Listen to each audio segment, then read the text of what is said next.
A modern cinematic audiobook inspired by atomic habits. INTRO, the architecture of your life.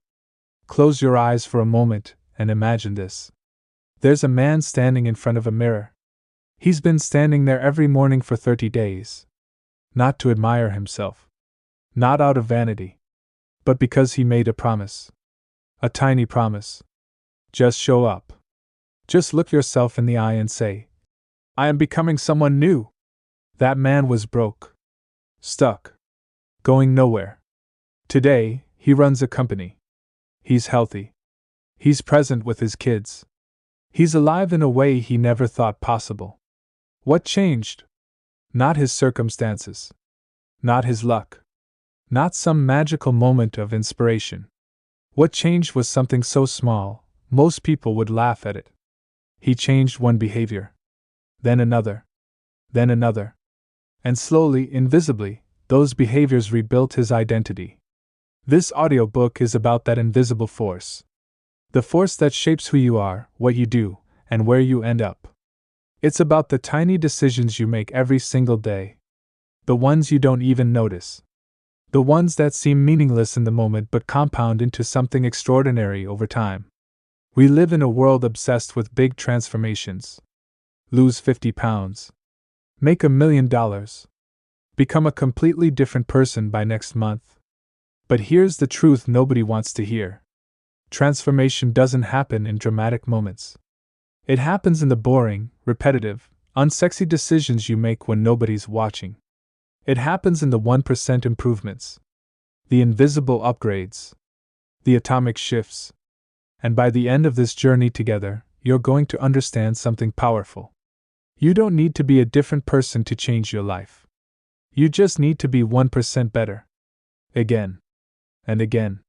And again. Let's begin. Section 1. The Invisible Architecture. Most people think their life is shaped by big decisions. The college you chose. The person you married. The job you took. But that's not how life actually works. Your life is shaped by the hundreds of micro decisions you make every single day without thinking. Whether you check your phone first thing in the morning. Whether you eat breakfast standing up or sitting down. Whether you take the stairs or the elevator. These feel meaningless. They feel like nothing. But here's what's really happening. Every action you take is a vote for the type of person you want to become. You scroll through social media for an hour? That's a vote for distraction. You read 5 pages of a book? That's a vote for growth. You skip the gym? That's a vote for stagnation. You go anyway? That's a vote for strength. One vote doesn't decide an election. But 1,000 votes? 10,000 votes? That's how you win. Think about it like this. Imagine 2 pilots. They're both flying from Los Angeles to New York. One of them adjusts his trajectory by just 3 degrees. Just 3. You wouldn't even notice it at takeoff. The plane looks like it's heading in the same direction. But by the time they land, one plane is in New York. The other is in Washington, D.C. 3 degrees. That's all it took. Your daily behaviors are those 3 degrees. They seem small. But they determine your destination. The person who drinks 1 soda every day doesn't feel unhealthy. Not today. Not tomorrow. But in 5 years? 10 years? The compound effect is undeniable. The person who writes 1 page every day doesn't feel like an author. Not on day 1. Not on day 10. But in a year? They've written a book. Your current results are the compound interest of your past behaviors. Your health is the compound interest of your meals. Your knowledge is the compound interest of your reading habits. Your relationships are the compound interest of your conversations. And here's the part that changes everything. If you want different results, you don't need to change your goals. You need to change your systems. You need to change the invisible architecture that produces those results. Let's move deeper. Section 2. The Plateau of Latent Potential. There's a valley everyone has to walk through. It's dark. It's lonely. And it's where most people quit. Picture this: you start a new habit. You're excited. You're motivated. You wake up early. You go to the gym. You eat clean. You study. You work on your side project. Day 1, you feel amazing. Day 7, you still feel good. Day 30, you step on the scale. You check your bank account. You look at your progress. And you see almost nothing. You've been working so hard. You've been so disciplined. And the results? They're barely visible. This is the valley. This is where dreams go to die. But here's what you need to understand. Results are not linear. They don't grow in a straight line. They grow like an ice cube melting in reverse. Imagine you're in a room. It's freezing cold. 25 degrees. You're sitting there, waiting for ice to melt. Nothing happens. You raise the temperature 1 degree. 26 degrees. Still nothing. Another degree. 27. Still frozen. You keep going. 28. 29. 30. 31. Still. Nothing. Then, at 32 degrees, the ice starts to melt. Did that 1 degree make all the difference? No. Every degree mattered. Every single one. But the results were delayed. Latent. Invisible. Until suddenly they weren't. This is how breakthrough moments happen. Not because you suddenly got better, but because you finally crossed the threshold where your efforts became visible. Most people quit at 28 degrees. They're so close. So incredibly close. But they can't see it. They can't feel it. So they stop. The winners? They keep going. They trust the process. They understand that change is happening beneath the surface. Even when they can't see it. Your job is not to see results immediately. Your job is to stay in the valley long enough for the compound effect to work its magic. Here's the truth most people miss. Section 3, the identity shift. There are 3 layers to change. Most people focus on the wrong one. The first layer is outcomes. This is about what you get. Lose 20 pounds. Write a book. Make 6 figures. The second layer is processes. This is about what you do. Go to the gym 4 times a week. Write every morning. Build a side business. The third layer is identity. This is about what you believe. Who you are. Here's the problem. Most people try to change their outcomes without changing their identity. And that's why they fail. Let me show you what I mean. 2 people are offered a cigarette at a party. The first person says, "No thanks, I'm trying to quit."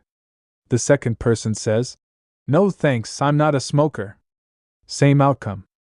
Different identity. The first person still sees themselves as a smoker. They're just resisting. They're white-knuckling it. They're fighting themselves. The second person? They've already changed. In their mind, they're not a smoker. The cigarette isn't even tempting. It's not for them. It's for someone else. That's the power of identity.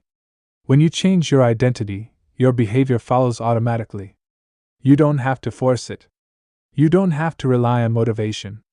You just act like the person you already believe you are. Think about a runner. A real runner. Not someone who's trying to run. Someone who is a runner. They don't debate whether to go for a run. They just run. Because that's what runners do. Now think about someone who's trying to become a runner. Every morning is a battle. Should I go? I don't feel like it. Maybe tomorrow. See the difference? One is fighting their identity. The other is living it. Here's how you shift your identity. You start with tiny actions. Every time you do that action, you cast a vote for the person you want to become. 1 vote doesn't change your identity. But 100 votes? 1,000 votes? That's when you start to believe it. You write 1 page. You're becoming a writer. You go to the gym once. You're becoming an athlete. You read 5 pages. You're becoming a learner. Each action is proof. Evidence. A signal to your brain. This is who I am. And slowly, without even realizing it, your identity shifts. You stop trying to be someone. You start being someone. This brings us to a powerful shift. Section 4. The 4 laws of behavior. Every behavior follows a pattern. It's invisible, automatic. But once you see it, you can unsee it. It happens in 4 steps. Step 1: the cue. Something in your environment triggers your brain. You see your phone. You smell coffee. You hear a notification. Your brain notices. Step 2: the craving. You want something. Not the behavior itself, but the feeling the behavior gives you. You don't want to check your phone. You want to feel connected. You don't want coffee. You want to feel awake. Step 3: the response. You take action. You check the phone. You pour the coffee. You do the behavior. Step 4: the reward. You get the feeling you craved. You feel connected. You feel awake. Your brain remembers. This worked. Do it again. This loop runs your life. Every habit you have, good or bad, follows this pattern. And here's the beautiful part. If you understand the pattern, you can redesign it. You can build good habits by making them obvious, attractive, easy, and satisfying. You can break bad habits by making them invisible, unattractive, difficult, and unsatisfying. Let me give you an example. You want to drink more water, but you forget. You don't crave it. It feels like a chore. So you redesign the loop. Make it obvious. Put a water bottle on your desk, right in front of you. You can't miss it. Make it attractive. Use a bottle you love. Make it beautiful. Make it something you want to use. Make it easy. Fill it up in the morning. Don't make yourself walk to the kitchen every time. Make it satisfying. Track it. Put a checkmark on your calendar. Feel the win. Now the loop works for you, not against you. The same system applies to every habit you want to build or break. You're not fighting yourself anymore. You're designing an environment where the right behavior is the easiest behavior. Let's move deeper into how this works. Section 5: the power of environment. Here's a question nobody wants to answer honestly. Are you the product of your choices? Or are you the product of your environment? Most people say choices. They want to believe they're in control, that willpower and discipline are enough. But science says something different. You are not a thinking machine that feels.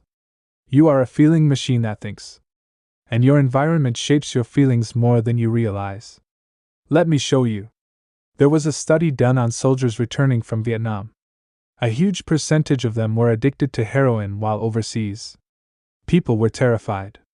They thought America would face a massive addiction crisis when the soldiers came home. But something strange happened. When the soldiers returned, over 90% of them quit. Just like that. No rehab. No intervention. They just stopped. Why? Because their environment changed. The cues disappeared. The triggers were gone. Back home, heroin wasn't easy to find. It wasn't normalized. It wasn't everywhere. The environment did the work. Now think about your own life. If your phone is on your nightstand, you'll check it first thing in the morning. Not because you lack discipline, but because it's there.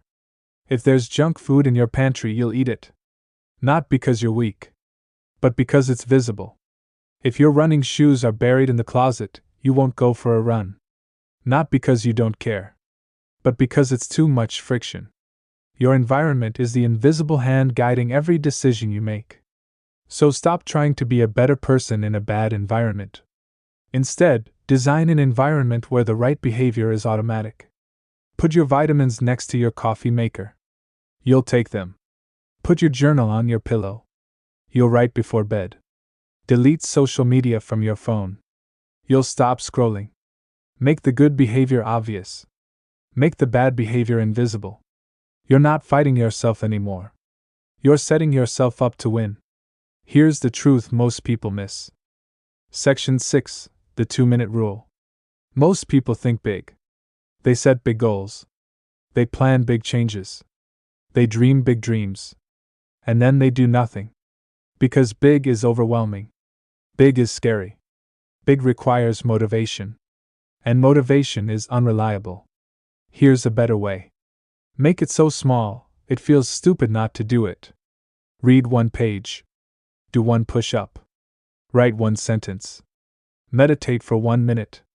This is the 2-minute rule. Scale your habit down until it takes 2 minutes or less. You're not trying to finish.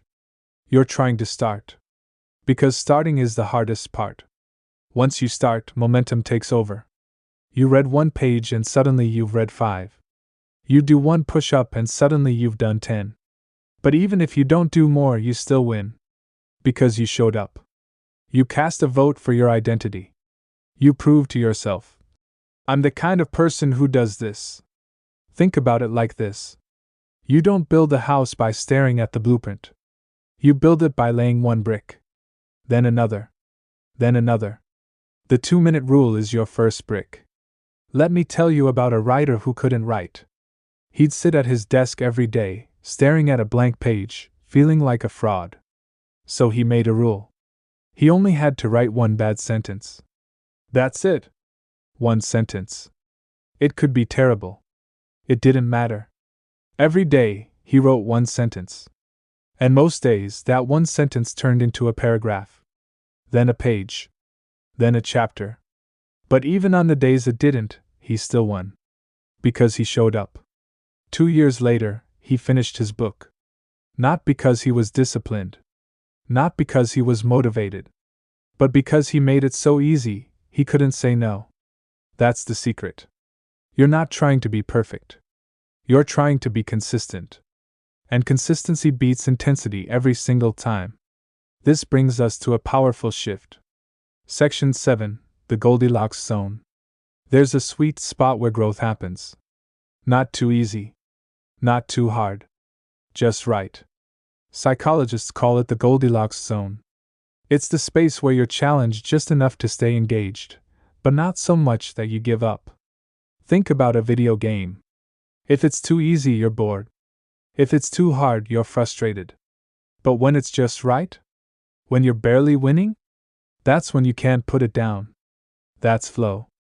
That's where mastery lives. The problem is, most people don't design their habits for the Goldilocks zone. They either make things too easy and lose interest, or they make things too hard and burn out.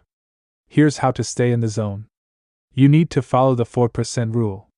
Your habit should be about 4% harder than your current ability. Just slightly outside your comfort zone. Enough to stretch you, but not break you.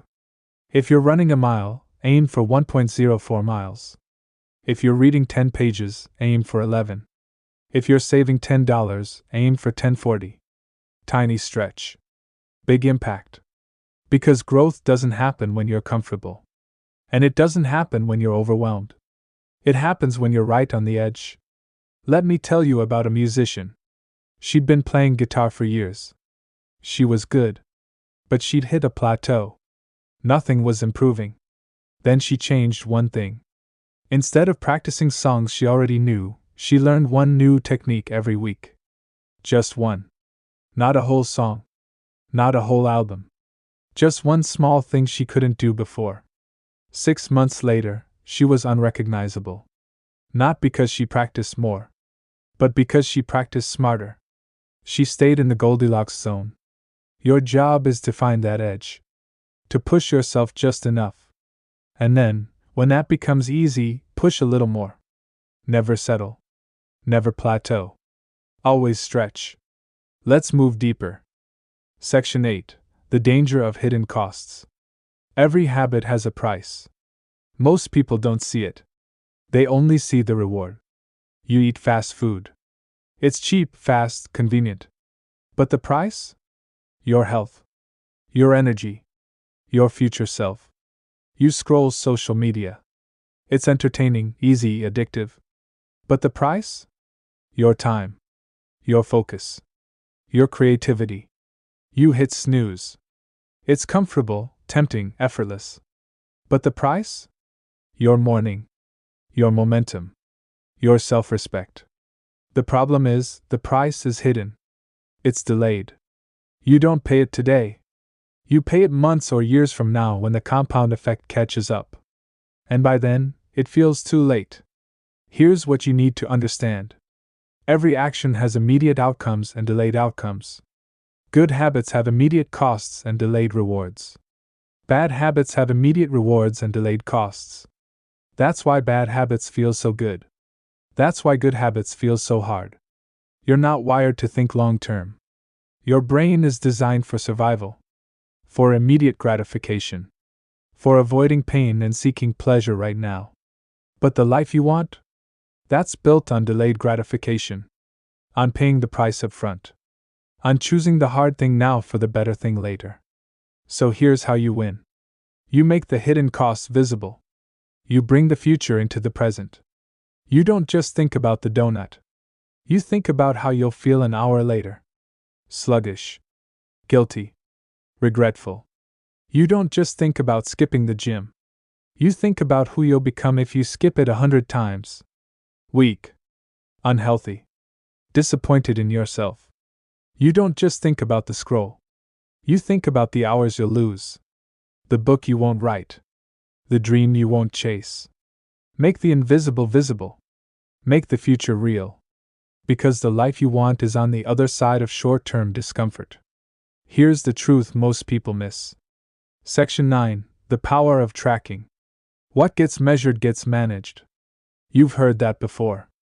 But do you really understand it? Let me show you. There's something magical that happens when you track a behavior. It becomes real. It becomes visible. It becomes undeniable. You think you're working hard.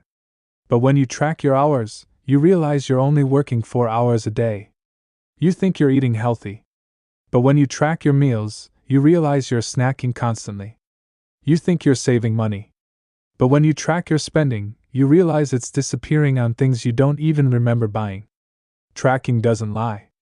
And that's exactly why it works. But there's something deeper happening here. When you track a habit, you're not just collecting data. You're creating a visual representation of your identity. Every checkmark on your calendar is proof. Evidence. A vote for the person you're becoming. You see that chain of checkmarks growing longer and longer, and something shifts inside you.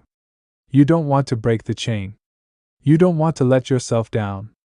The act of tracking becomes its own reward. Let me tell you about a guy who couldn't stay consistent with anything.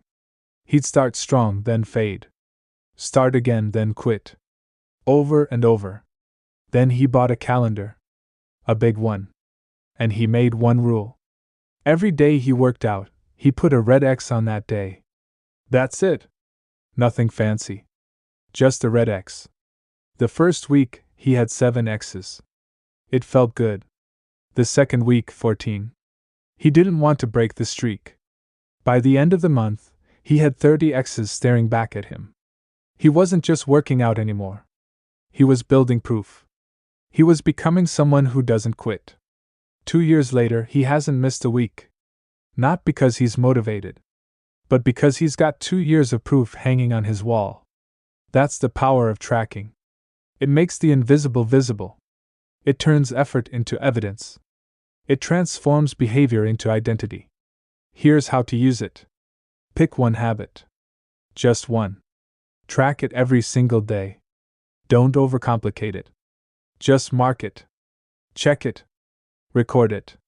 And watch what happens when you see that chain grow. This brings us to a powerful shift. Section 10. The Art of Recovery. Here's something nobody tells you. You will fail. You'll miss a workout. You'll skip your writing session. You'll eat the junk food. You'll break your streak. And when that happens, most people spiral. They think, I've ruined everything. I might as well quit. But that's not how successful people think. Successful people understand the most important rule of habit building: never miss twice. Missing once is an accident. Missing twice is the start of a new habit. Let me explain. You missed the gym on Monday. That's life. You're human. Things happen. But if you miss again on Tuesday, you're no longer someone who goes to the gym. You're someone who used to go to the gym. The first miss is forgivable. The second miss is dangerous. So here's the rule: when you break your streak, get back on track immediately. Not tomorrow. Not next week. Immediately.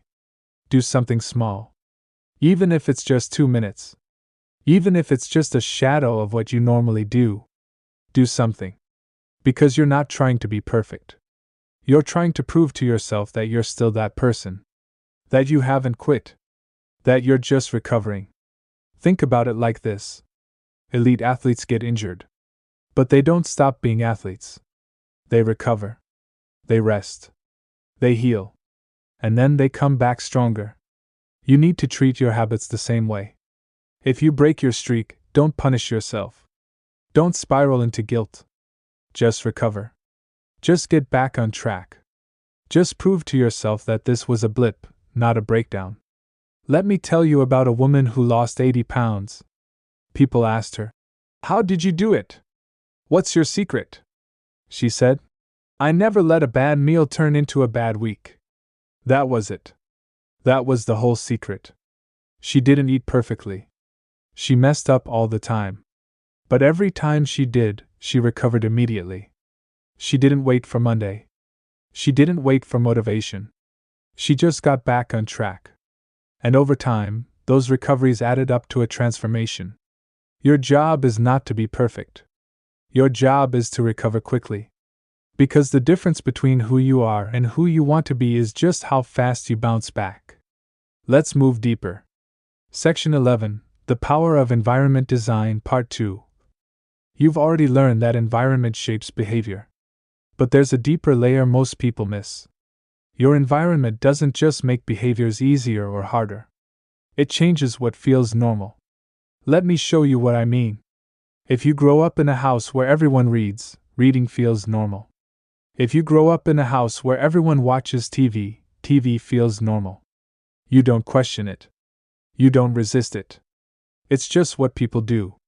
That's the power of normalization. Your environment tells you who you are. It tells you what's acceptable. It tells you what's expected. And you conform to it automatically. So if you want to change, you need to change your environment. Not just the physical space, but the social space. You need to surround yourself with people who have the habits you want.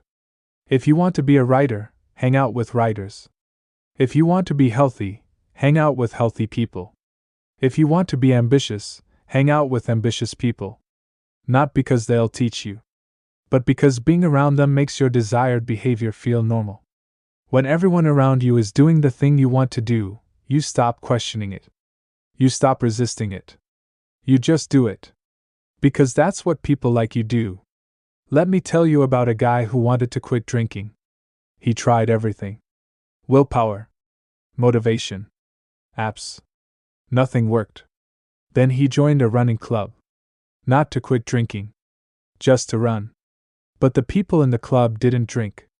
They woke up early. They trained hard. They were focused. And slowly, without even trying, he became like them.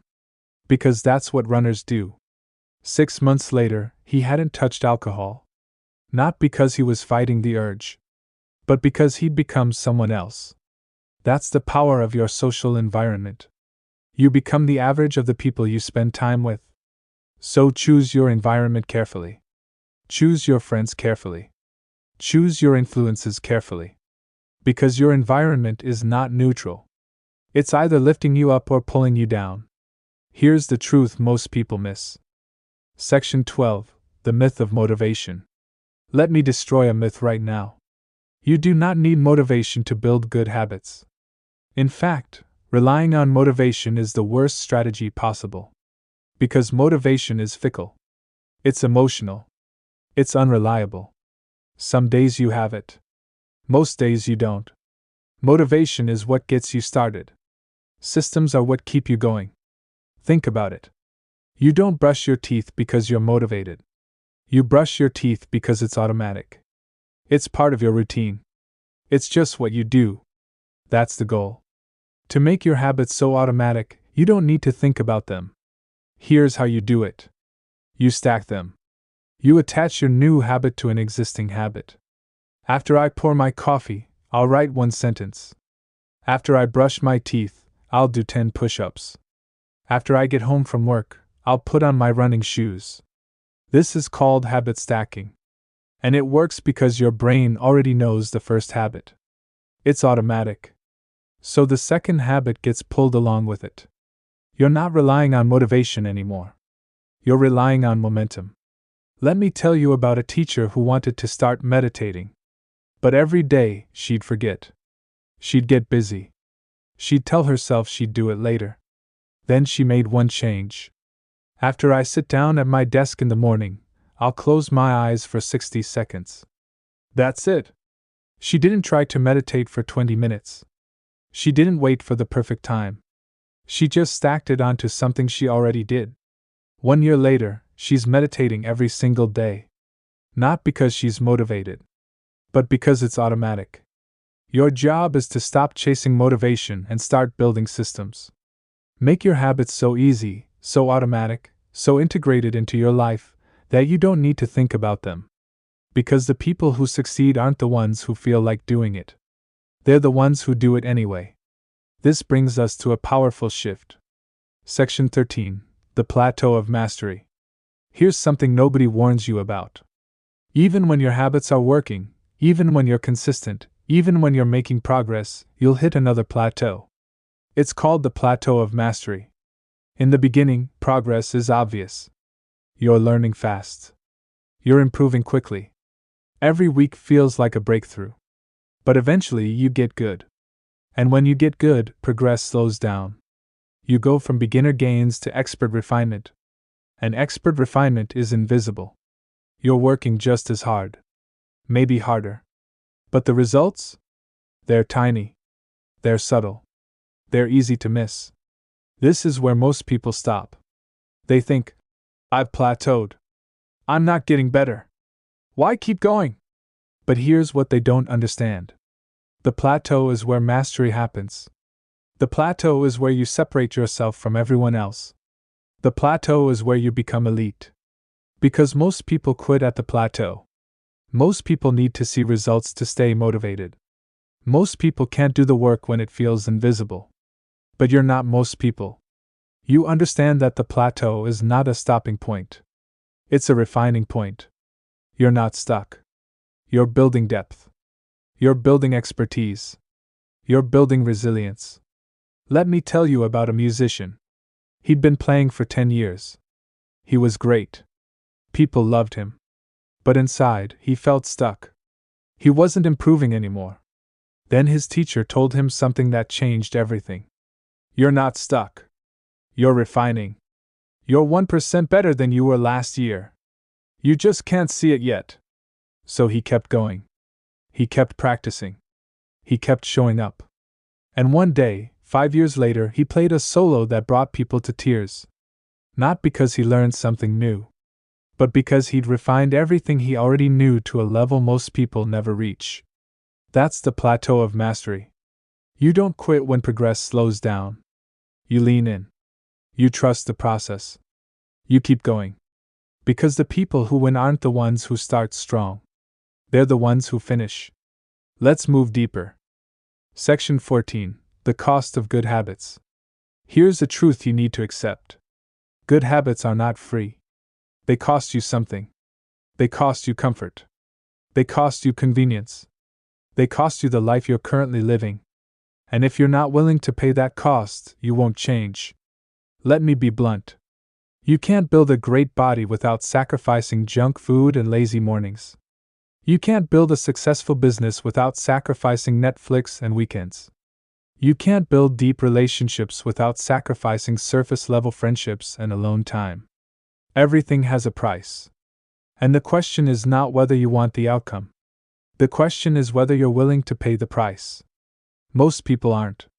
They want the result without the sacrifice. They want the transformation without the work. They want the destination without the journey. But life doesn't work that way. The people who win are not the people who want it more. They're the people who are willing to pay more.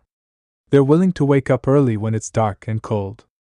They're willing to do the reps when nobody's watching. They're willing to sacrifice short-term pleasure for long-term gain. That's the cost. Let me tell you about an entrepreneur. He had a dream. He wanted to build a company. He wanted freedom. He wanted impact.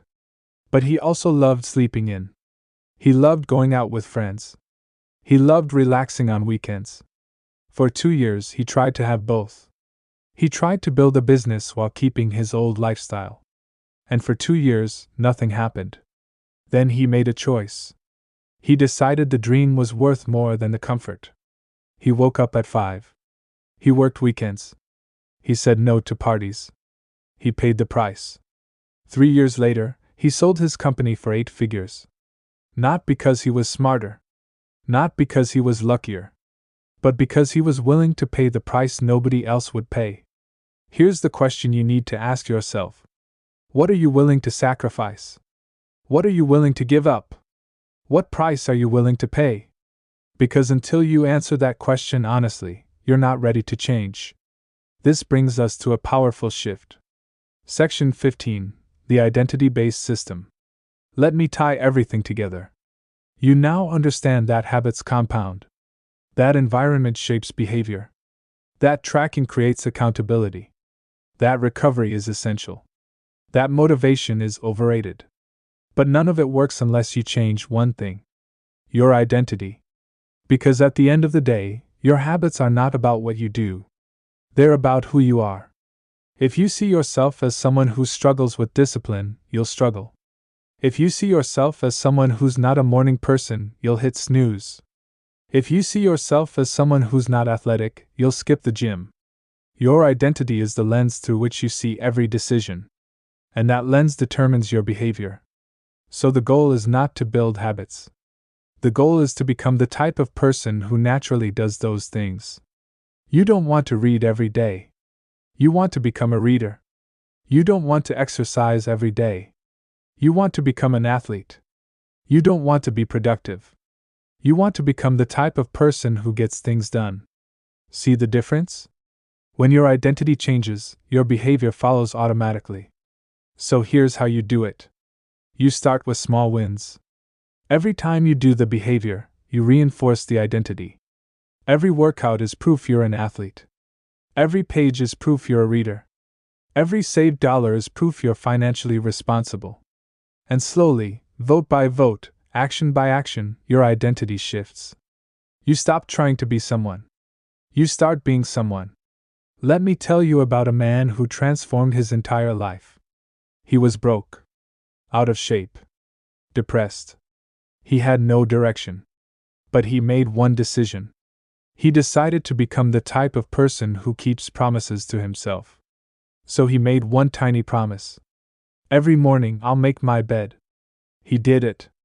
Every day. For 30 days. Then he made another promise. Every morning, I'll make my bed and do 10 push-ups. He kept that promise too. Then another. And another. And another. 5 years later, he's a different person. Not because he changed his circumstances, but because he changed his identity. He's no longer someone who tries. He's someone who does. That's the power of identity-based habits. You're not building a routine. You're building a self. Let's move deeper into the final piece. Section 16, the long game.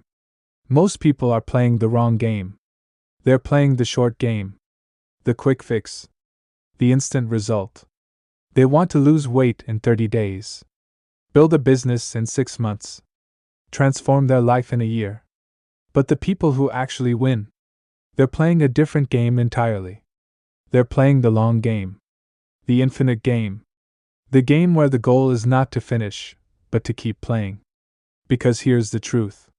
There is no finish line. There is no moment where you arrive and get to stop. Life is not a destination. It's a direction.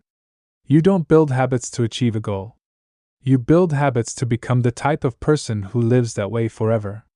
Let me explain. If you lose 20 pounds, but you haven't changed your identity, you'll gain it back.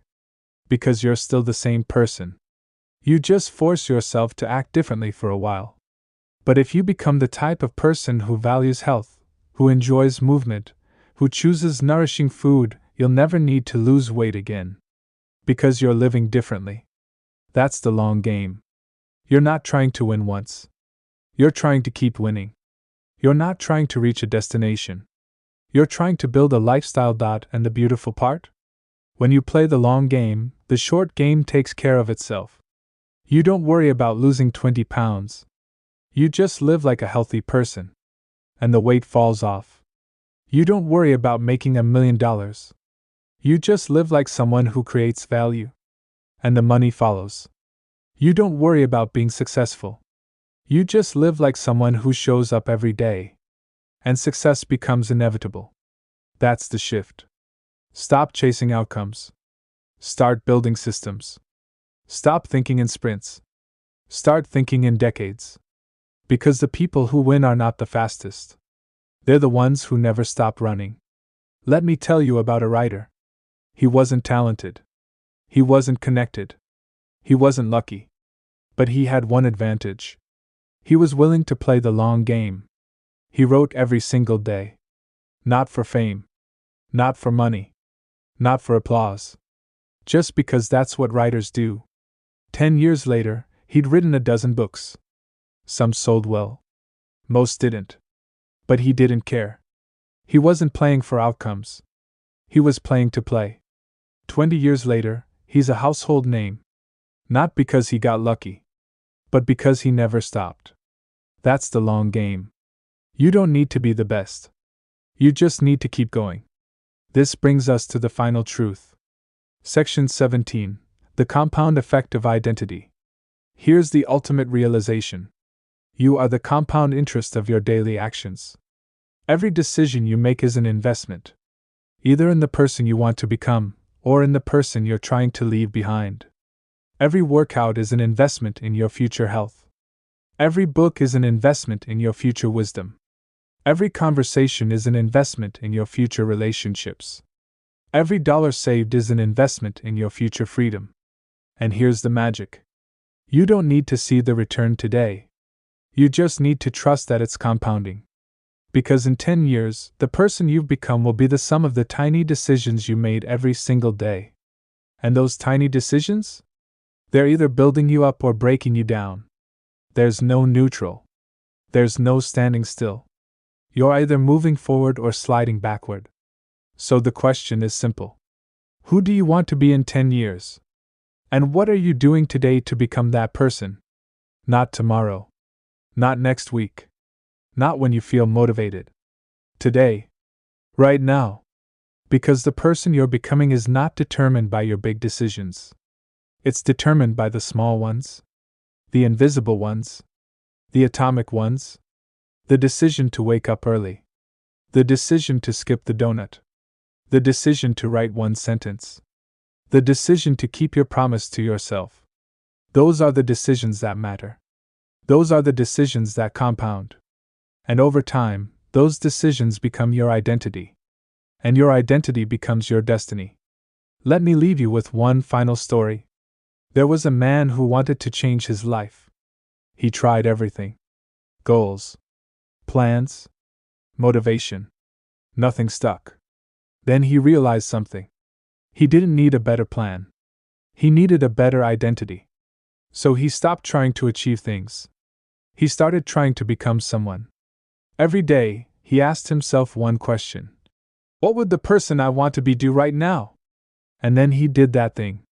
One decision at a time. One day at a time. One identity vote at a time. 5 years later, he looked back and couldn't recognize the person he used to be. He wasn't lucky. He wasn't special.